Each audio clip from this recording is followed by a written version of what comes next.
Hello everyone, welcome back. Today I'm going to be doing my update for my real paper Breya deck. It's not really competitive. I first made it to be competitive, but then I decided that too competitive just isn't fun. It makes games redundant. So here's kind of where it's at. It's probably one of my higher power decks, but it's not competitive by any means. Just because combos I found by playing are just kind of boring a little bit, where it's like you kind of dig out your combo and then it's like, all right, game's over. And then it's kind of like, I find it like leaves more like a sour taste in most people's mouths. So I don't play Breya as often, but here's my deck for when I do play it. We'll go right in. I'll explain the combos kind of. I'll pull them out when I can. The deck is in no particular order, except here are my basics. I have 5 basics in the whole deck because I'm crazy. Not really. I just have all of the other lands. I'm not really too worried about lands. Colors aren't really an issue. So we'll put these off to the side and we'll go into this. So Sword of the Meek is, I guess what I should do first is explain Breya.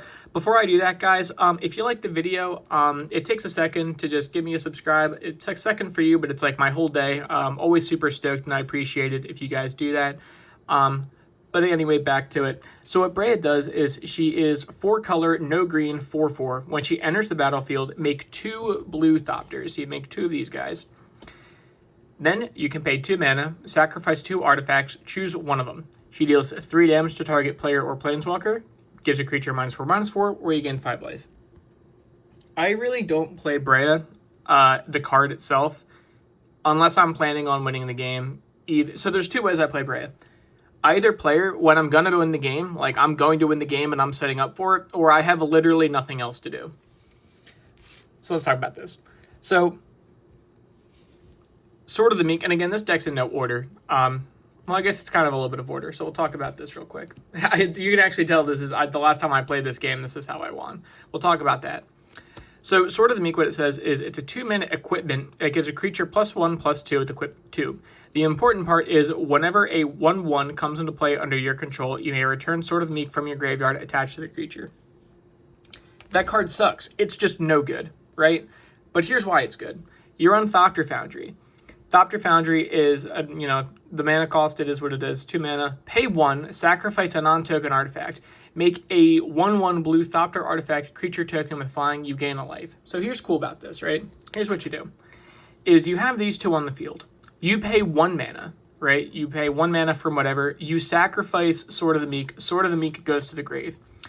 Now, you make a 1/1 blue Thopter. Guess what? You made a 1/1 blue Thopter. That enters the battlefield. Sword of the Meek is now back from the grave attached to that creature, right? So for 1 mana, you make a blue Thopter, and then you gain 1 life. And then if you have more mana, I'll sack the thing, make another one, you get another Thopter, and rinse and repeat. So for every mana you spend with these 2 on the field, you gain 1 life and you make a Thopter. Let's just put these, I'll put the combos off to the side. The way I won last game is with Aetherflux Reservoir because and Card Clan Fireworks, this was really the combo, right? So I'll talk about Aetherflux in a second, just because it makes more sense. Card Clan Ironworks, also known as KCI, is an artifact that says sacrifice an artifact, add 2 to your mana pool. So here's how this combo works, right? And here's how the game was won last time. I had Sword of the Meek, right? I had Card Clan Ironworks, or whatever. I pay a mana into it, right? I sacrifice Sword of the Meek. Sword of the Meek goes to the graveyard. From Thopter Foundry. I now make this artifact Thopter token, right? It's going to bring Sword of the Meek from the grave back attached to it. Then what I'm going to do is I'm going to sacrifice an artifact to Card Clan Ironworks. I'm going to make 2 colorless, right? So now this is gone.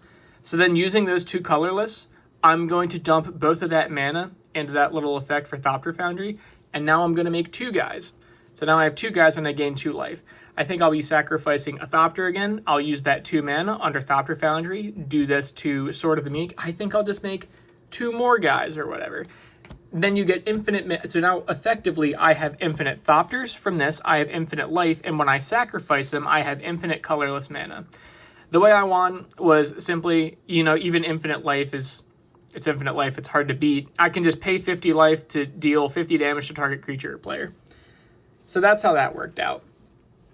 I'm going to put these cards off to the side just because they're combo pieces, and I think I'll be explaining them later when I see something that pops up. Let's just hold up the stack. Also, I think these sleeves are eclipses, or katanas, I don't know.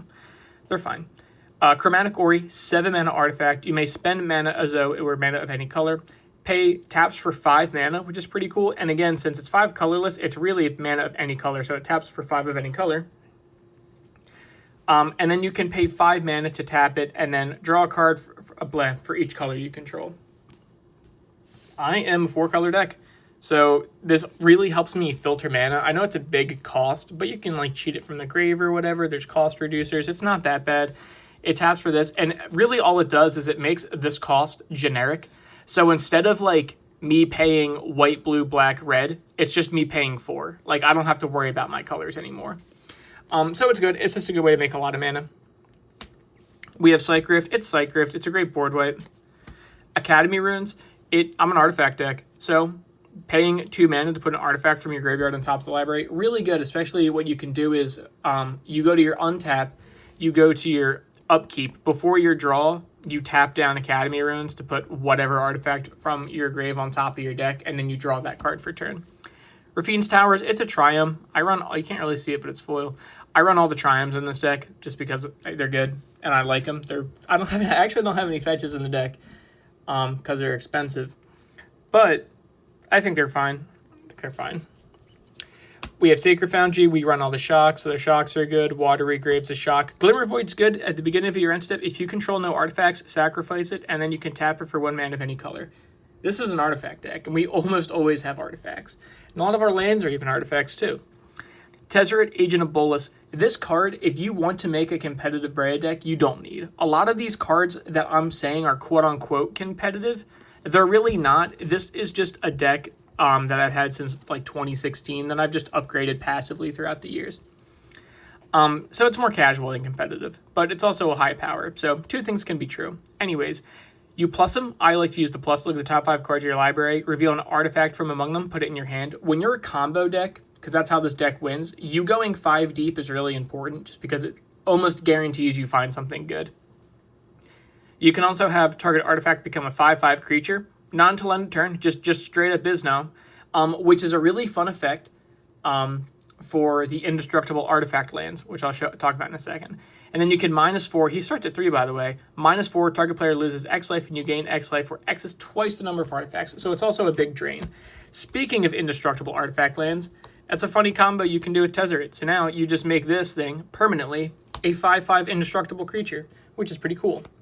Seed of the Synod, again, a lot of like the fact that they're just artifact lands, which are good because I can tutor them up really easy. I can help fix my colors with them all. I can sacrifice them to stuff like, Krark Clan Ironworks back here. So things can be done that are really good. Inventor's Fair, really awkward because it's a colorless land, but at the beginning of your upkeep, if you have 3 or more artifacts, gain 1, taps for a colorless, but more importantly, pay 4 mana, sacrifice it, search your deck for an artifact card, and then put it into your hand. You reveal it, obviously, and then you activate it only if you have 3 or more artifacts. This is just basically a tutor on a land. That's why I like it. Time Sieve, sacrifice 5 artifacts, take an extra turn. There's really no, hard,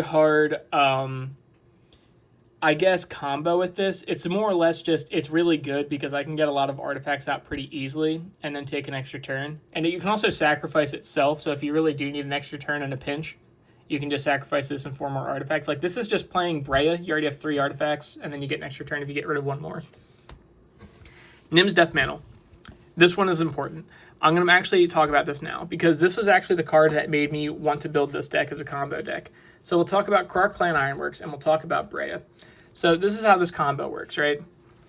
Nim's Death Mantle says equip creature. It doesn't matter what equip creature get, right? She's bigger. Whenever a non-token creature is put into the graveyard from the battlefield, you may pay 2. If you do, return that card to the battlefield attached to Nim Death Mantle. Here's how it works, right? Breya's on the field, Nim Death Mantle's on the field, Krark Clan Ironworks is on the field. Breya has her 2 Thopters, they come along with her. So what you do, use Krark Clan Ironworks effect, sacrifice an artifact, right? We are going to sacrifice a Thopter, 1 Thopter, and then Breya, right? Doing so, we are going to generate 4 mana. Using that 4 mana, we are going to do the equip cost. So we are going to be able to equip Breya from this when she dies back to the battlefield.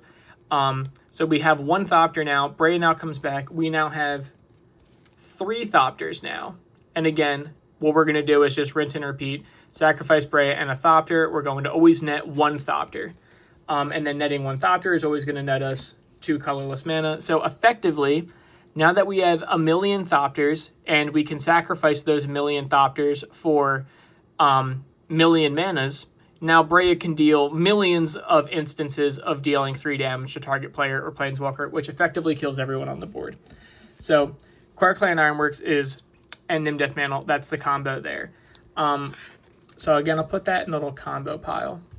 Gamble, it's just a tutor.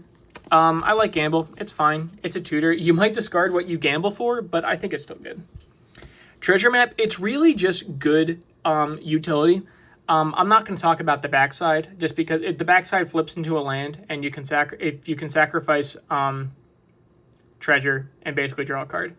But I like it because it's a 2 mana, colorless. You can pay 1, tap it, scry 1, and then if you flip it, if you get 3 counters on it, you're just going to make 3 treasure, and then it's going to flip into a land. But just being able to scry 1 every turn is good. That effectively ramps you later on. Tribute Mage enters the battlefield. Search your library for an artifact card with mana value cost or whatever, 2, exactly 2. Reveal it and put it in your hand. So this is the kind of card that's going to get us Nim Death Mantle. It's going to get us Mentor or Sword of the Meek. It's going to get us Thopter Foundry. And there's like other stuff, so it can get us Treasure Map. I think, again, Time Sieve. So again, there's a lot of tutors in this deck. Fabled Passage is kind of a crazy idea, just simply because I run 5 basics. But it's still fine, just because ultimately it thins the deck. And I know that kind of sounds silly, but it's really relevant in this deck because late game, drawing like a non-land versus a land is huge. And it also fixes colors. Vault of Whispers is just another artifact land. It taps for a black. It's fetchable. Ashnod's Altar, I'm going to say for Ashnod's Altar and Quark Clan Ironwork, they are effectively interchangeable. I don't think there's any combo in the deck that works with one and without the other. For the sake of this deck, Quark Clan Ironworks is just better. Kuldotha the Forge Master, sacrifice 3 artifacts, search your deck for a library. Search your deck for a library? Oh my god. Search your library for an artifact, put it into play. So it's fine. He's just like, again, you could just play Breya turn 4, play Kuldotha the Forge Master, tap it. I mean, it doesn't have haste, but whatever, you know what I mean. Like, it's easy to get the artifacts. And then you just tutor whatever you want from your grave to the field. Godzilla Battle Fortress, also known as Hangerback Walker, enters the battlefield with X 1/1 counters on it. Whenever it dies, make X 1/1 Thopters for each 1/1 counter on it, and then you can pay 1 and tap him to put a 1/1 counter on it. He's just a way to make a lot of Thopters all at once. He's like a fine 2-drop. He's also has a mana cost of 0, so you can fetch him with other cards, which are important. But other than that, he's a big guy, and like he's kind of insurance is how I look at him. Is if he dies, at least I get a lot of guys back. But honestly, if you were going to build this competitive, I wouldn't run this card just because exiling is a lot more relevant nowadays in Commander. Fabricate is just a really sweet, simple tutor. Search your deck for an artifact, put it in your hand. That's it, and you reveal it. Command Tower, 4-color deck, taps for any color. Commander Sphere is honestly, I don't know why it's in this deck. I don't know why. I haven't played this deck in a while. Commander Sphere, 3 mana. Tap it, you get a color, so any color really. And then you can also sacrifice it to draw a card, which is nice. So the common tech you really do with this is it's kind of like a redraw. You're like, oh, I'll play it, tap it, sacrifice it, draw a card, and then you just kind of get whatever your next spell is a little discounted if you need it in a pinch. Otherwise, it's a mana rock. Conjurer's Closet. Weirdly enough, a lot of things in this deck have ETB abilities, and Breya is one of them. So even just this and Breya are really good, just because Breya is going to enter and make 2 more Thopters. But there's a lot of other... Myr Battlesphere is the perfect example of this. When it enters the battlefield, make 4 1/1 artifact creature tokens. When it attacks, don't really worry about attacking. It's just when he enters, you make 4 battles for 4 Myr, which is really good. And it was actually when I was talking earlier about, Time Sieve, I always think of like a Blink Engine and Mer Battlesphere, just because like that gets you 4 artifacts every turn at the very least, and it helps you go infinite. Not exactly infinite, but you're really, really close. Emery Lurker in the lock costs 1 less for each artifact I control. When it enters, mill 4, and then you can tap her, and basically you can cast an artifact from your grave every turn. And she also costs less for each artifact you control, so she's basically always 1 mana. But yeah, just let you play artifacts. Solemn, again, I wouldn't run him if you're like looking for a competitive deck. He's just nice because, I mean, I only have 5 basics, I know that. But he comes in 4 mana, it's a 4-color deck, and since you don't really have access to green, your ramp is really awkward. So it's basically like your land ramp at least is awkward. So Solemn's nice because he comes in, 4 mana is not bad, and then if he blocks, he dies and draws a card, which again just helps us dig a little bit. Joyra, whenever you cast an artifact, legendary spell or saga, no sagas in the deck, probably a couple legendary cards, but mainly, again, artifacts. Whenever you cast an artifact, draw a card. She's real good. Dakon, I think is sick.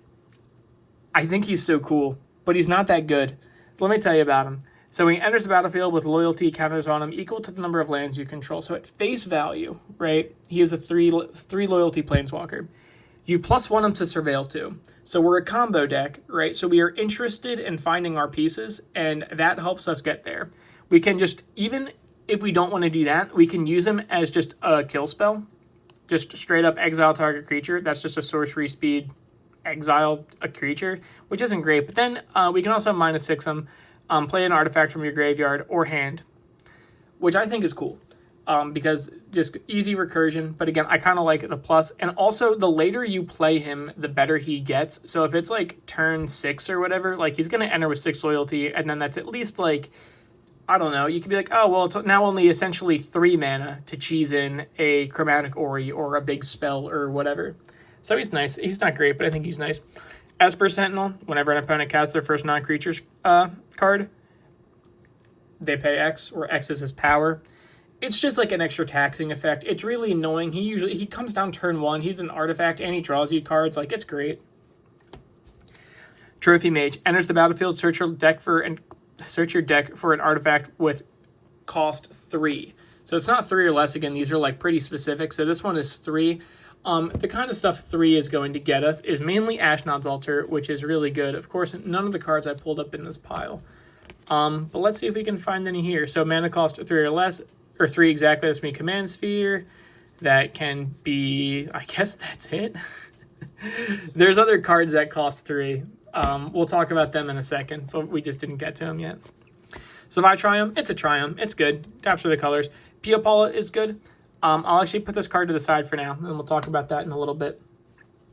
Perforos, God of the Forge. Now, I know you're wondering, why do you run an enchantment in your artifact deck?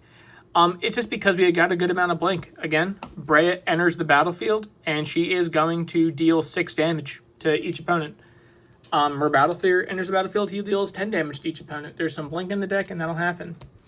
Bolas' Citadel. Honestly, if you have a deck that has black in it, just run Bolas' Citadel. It's so fun.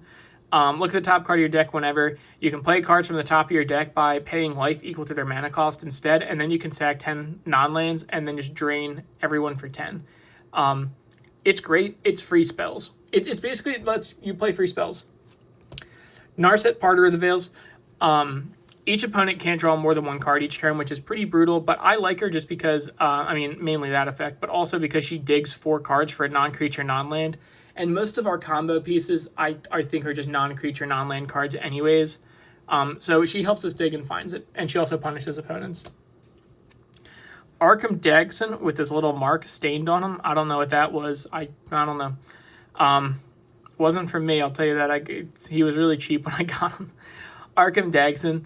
Target artifact creature's controller sacrifices it. That player may search his or her library for a non-creature artifact and put it into play. So here's the idea with it. We have a lot of artifact creatures. Breya is an artifact creature. She makes tokens that are artifact creatures. So the idea is you play Arkham Dagson turn 4, then you play Breya turn 5, tap Arkham Dagson, search your deck for basically anything you want, put it into play. That's just a shock land. Eldrazi Displacer is a very fun card because he is blink. So pay 2 and a colorless, exile another target creature, then return it to the battlefield tapped. let's talk about him for a second. We take Ashnod's Altar, and then we'll take KCI. They're basically the same thing now, right? Sacrifice another creature, add 2 colorless to your mana pool. All right, cool. So what we have with this, we have Breya, who is going to enter the battlefield again with 2 Thopters, right? 2 Thopters are going to enter. You're going to then sacrifice 2 Thopters using 3 mana from the 4 you just generated. You're going to blink Breya. Breya is going to exile. She's going to come back, and then you are going to have 2 more Thopters. So you're going to net 1 mana every single time you do that. So when we do that, it's infinite colorless mana, which is good. It's also infinite Thopters, because again, you're just going to do it an infinite amount of times. Effectively, you'll have the infinite color, so you can just blink infinite times and have infinite ETBs. But that's not necessarily game winning, right? So that's why we have cards like Porphyros in the deck, is like the kind of blink stuff, because Porphyros makes the game end. There he is. Put that in the combo piece. Rings of Brighthearth. Whenever you activate an ability, if it isn't a mana ability, you can pay 2. If you do, copy that ability. So the idea with this is it combos with some other cards in the deck, and it also just doubles up our abilities. So even when Breya is, like, she can just be used as a toolbox, and it's nice just to be able to pay 2 and then double up. So we could pay effectively 4 mana to give a creature -8/-8, which is basically going to kill virtually anything. But that's a combo piece, so let's put it to the side. Blood Crypt is a Shockland. Xander's Lounge is a Triumph. Steam Vents is good. Duretti Scrap Savant, I always think it's great just because he's card draw. And then even if one of our combo pieces or something, whatever, goes to the graveyard and we want it back, we just get it back. I've never ulted Duretti, don't worry about it. It's card draw, and then it's reanimation for artifacts. Vampiric Tutor, it's just a tutor. Puts whatever you want, you just get it. Enlightened Tutor, it's the white cycle of that. So Vampiric Tutor searches for a card. Enlightened Tutor searches for an artifact or enchantment. We're going artifact. Supply Llama, aka Ethereum Sculptor. Artifact spells cost 1 less to cast. We're an artifact deck. It's short, sweet, and to the point. Mana Confluence, we're a 4-color deck. Taps for any color. Dak Faden is not a competitive card at all. He's actually dead in the lore for no reason. But I kind of like him. Also, because this deck, when did I get this? 2016 is when I included him in. Target player draws 2 cards, then discards 2 cards, right? That's great for you, doing it to yourself, just to be able to loot, pretty much. Because, again, we're digging for combo pieces. And then he says gain control of target artifact, which might as well just say gain control of target soul ring an opponent controls, because that's really what you're using them for. And then turn 6, if you can get him to that, whenever you cast a spell that targets 1 or more permanents, gain control of them. That's not really relevant, but it's still pretty cool. We just want it for the draw, and we want it for the stealing artifacts. Grand Architect. Let's get back Pia Paula. Tell you how this guy works. This is probably the fastest way to win in the deck if there's ramp. Or if there's at least, like, we're on color, we're hitting soul rings and whatever. Let's talk about this. Pia Paula. A flying scarecrow, that's a 1/1, weird, has pay 2 mana, untap them, and add 1 mana of any color to mana pool. Let's now look at Grand Arbiter. Other blue creatures you control get +1/+1. Very cool. Actually very relevant because Thopters that Breya makes are blue. So now you get 2/2s. Target artifact creature becomes blue until end of turn. Pay 1 mana for that. And the big hitter is tap an untapped blue creature you control. Add 2 mana to your mana pool. Spend this only to cast artifact spells or activate artifact abilities. So this guy's a lot. Here's why he's good for many reasons. Is 1, he makes all of your blue creatures tap for 2. So now, and not even like, oh, I have to not even like a tap like that. I'm talking like simply turn it sideways. That does that, right? So they don't have to have haste to tap. The way this works is what you want to do, right? Is you are now going to pay a blue mana. You're going to make Pia Paula blue, right? Pia Paula is now blue. Then what you're going to do is you're going to tap a blue creature to add 2 mana to activate artifact spells and, activate their abilities and cast spells. You're going to then use that 2 mana to untap Pia Paula to his own ability. You have now netted 1 mana of any color. Guess what you can do?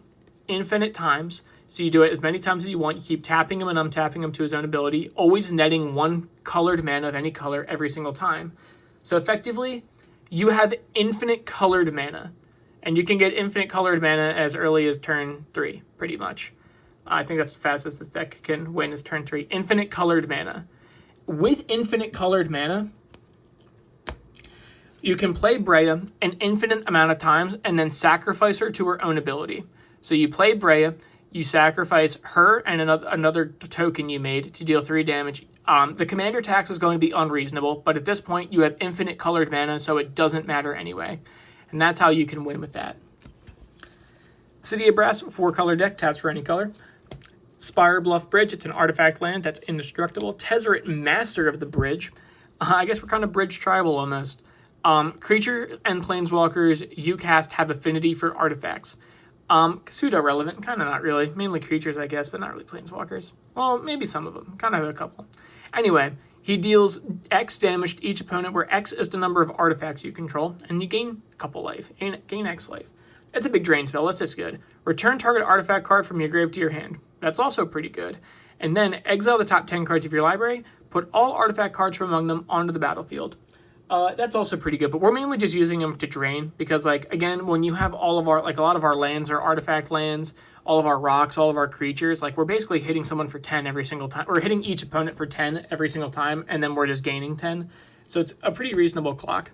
Speaking of clocks, I don't know what's going on with this, but I feel like every time I say a word, like, the next card is that. So Unwinding Clock, untap all artifacts you control during each other player's untap step.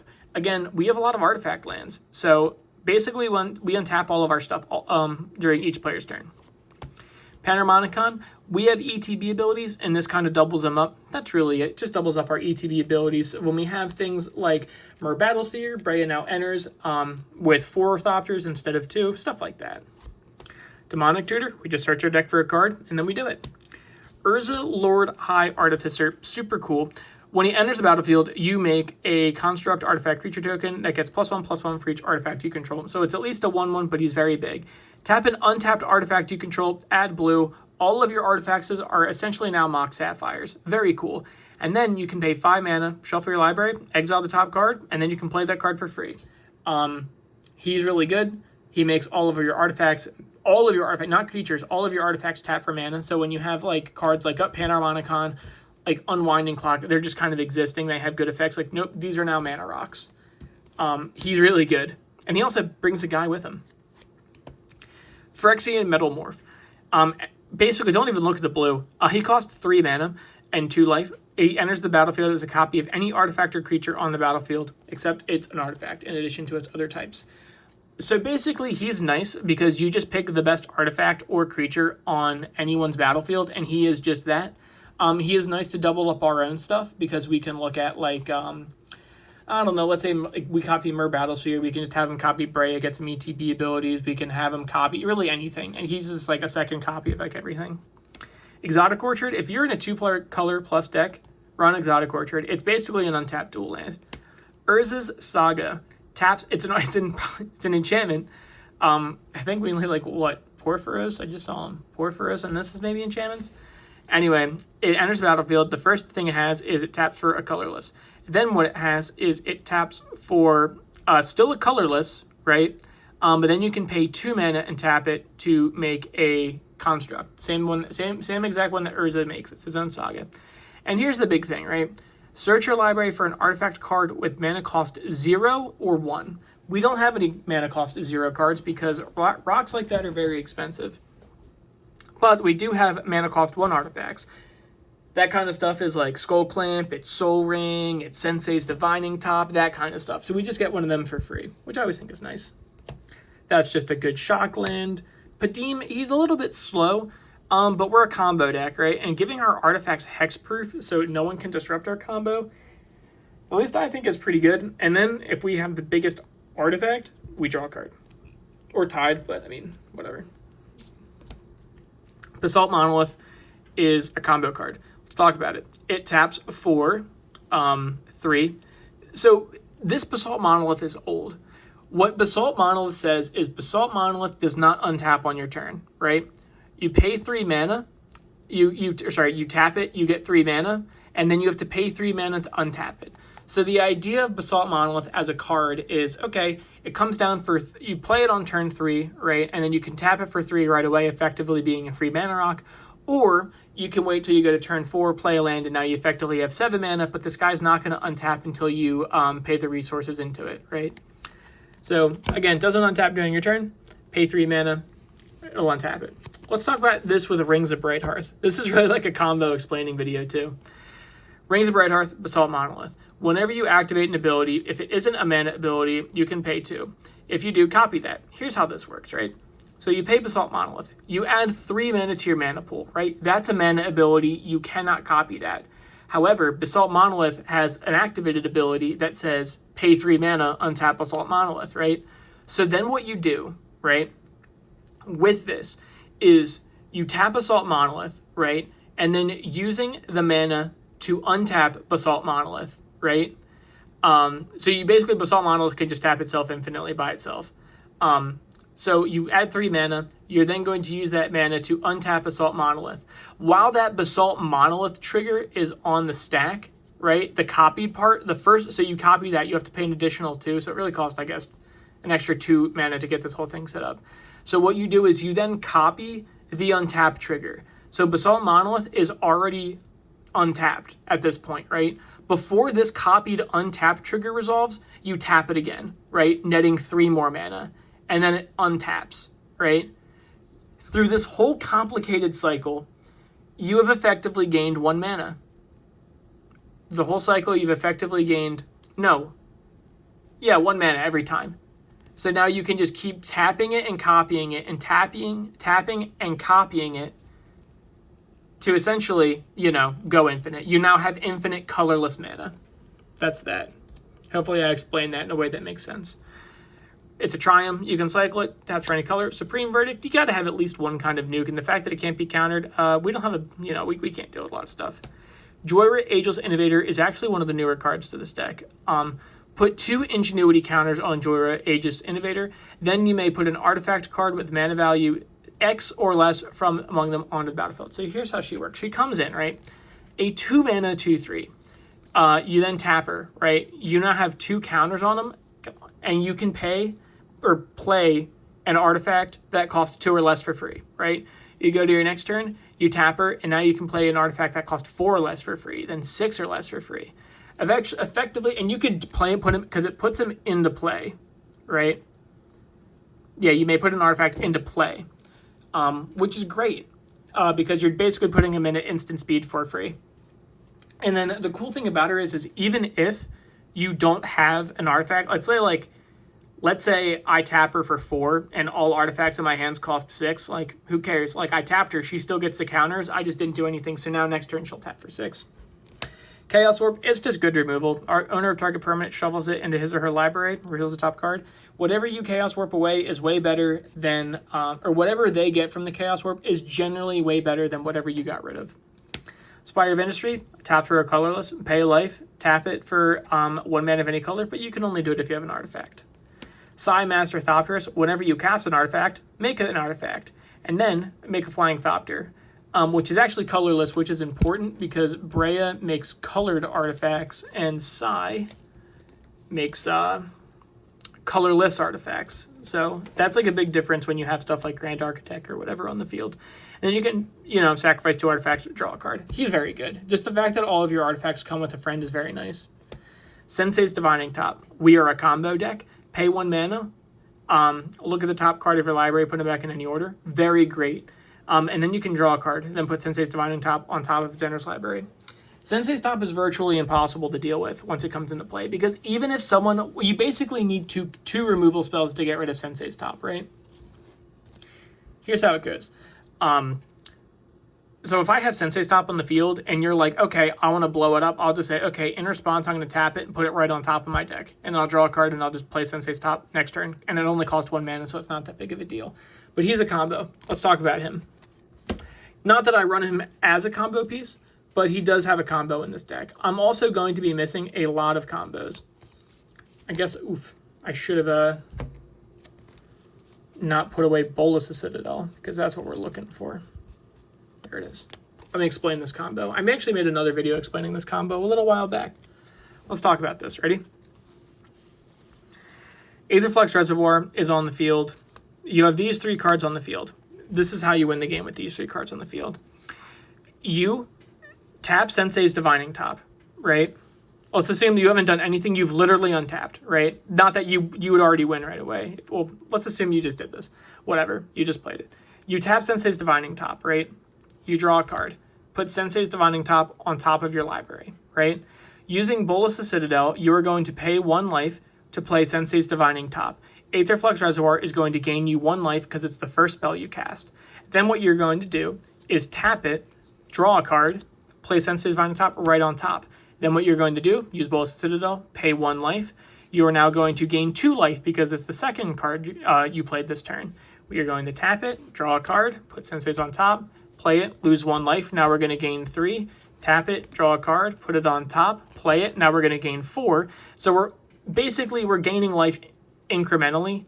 And eventually it's going to get to the point where it's going to be like, okay, play Sensei's Divining Top, tap it, or like play Sensei's Divining Top, gain 15, and then like rinse and repeat, like gain 15, gain 16, gain 20. After all of that, like you're going to have basically infinite life. Not infinite, but you'll have like a large number. I think it's like, I don't know. I don't know math. But again, you only need 50. And the fact that you're basically playing Sensei's Divining Top and gaining like 20, like everyone's dead at the table except you. You just kind of laser everyone down. Okay. Put these over here. Only got a little bit left. Let's talk about these. Tezzeret the Seeker, 5 mana. Plus them, untap up to 2 target artifacts. Very cool, Tezzeret, thanks. The more important part, -X, search your library for an artifact card with converted mana cost X or less, put it onto the battlefield. X, in this case, is actually very cool. Let me see if I can find you a quick example, because X can be 0. So what you can do is you can minus him 0 and then get an artifact, such as a indestructible land with mana value X or less, or mana value 0. So you can ramp with him. Really, I use him to find combo pieces.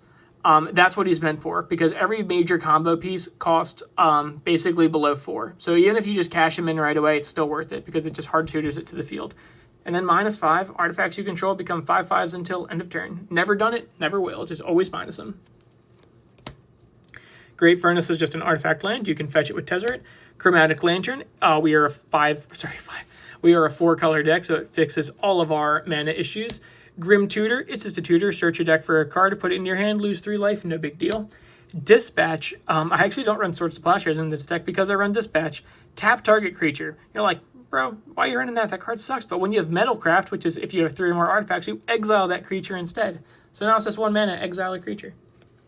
Felwar Stone, it's a good mana rock. The likelihood that someone is like, unless we're going against all mono green decks, Felwar Stone is not good. Actually, it's still good because it's still a positive mana. Like, I guess we'll just be tapping it for a green. But in most cases, someone is sharing a color you're playing because we're playing all but one. Staff of Domination probably does need to be cut from this deck. Staff of Domination is something you can do when you have infinite colorless mana.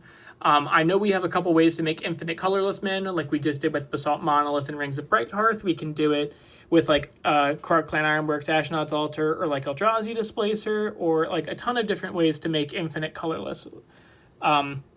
This is the outlet to do it. You gain infinite life, you draw your deck. That's pretty much it. So now, like, if you have having infinite mana does not mean that you win Magic. It just doesn't. I've learned the hard way many times that you need to have something to do with that infinite mana to win the game. Many times I have had infinite colorless mana, and I've had no cards in hand and nothing to do on board, but every turn I had infinite colorless mana. Staff of Domination fixes that. Preordain, really good just to help dig. Is really good early game, really good at any point in the game. Just to help you dig for a card. Scry 2 and then draw it, whatever you like. Really good. Path to Exile. They can just have a land. We just want to get rid of a creature. That's no big deal.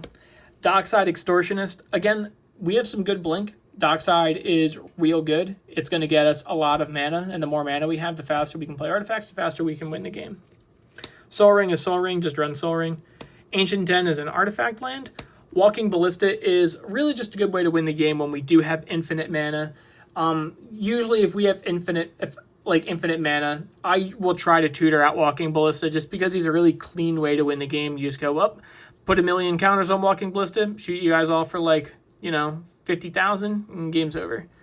Other than that, he's just good because just 4 mana, put some stuff on him. I like him. Gobble Melder.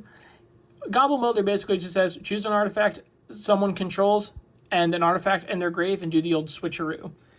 So put an artifact from your grave onto the field and sacrifice that artifact you have. The interesting part about this is you can do it to other opponents.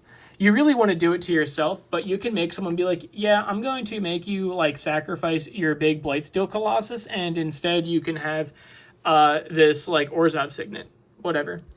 Really good card, but generally it's just recursion from our grave. Arcane Signet, speaking of signets, again, just 2 mana rock, taps for any color. That is just another artifact bridge, another artifact bridge. Trinket Mage searches our library for a mana value cost of 1 or less. That also gets these artifact lands because these technically cost 0. Urza Saga doesn't get these because they don't have a mana cost. Urza Saga specifically says they need to cost 0.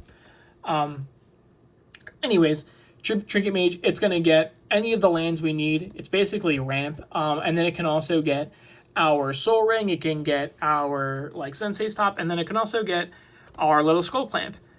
Skull Clamp is great. Breya makes 1/1 Thopters, pay 1 mana, kill a Thopter, draw 2 cards. Lots of talking. Hopefully you guys liked the video. Hopefully I explained some of the and again, these aren't all the combos. These are just kind of the main ones that are easy to pick off. The deck has I always learn something new about the deck every time I play it. But thank you guys for watching. I appreciate it. Again, leave me a comment if you liked it. Subscribe to the channel. Always makes my day. Love to see that notification on my phone. And then give the video a like if you liked it. Thank you guys for watching, and I'll see you next time.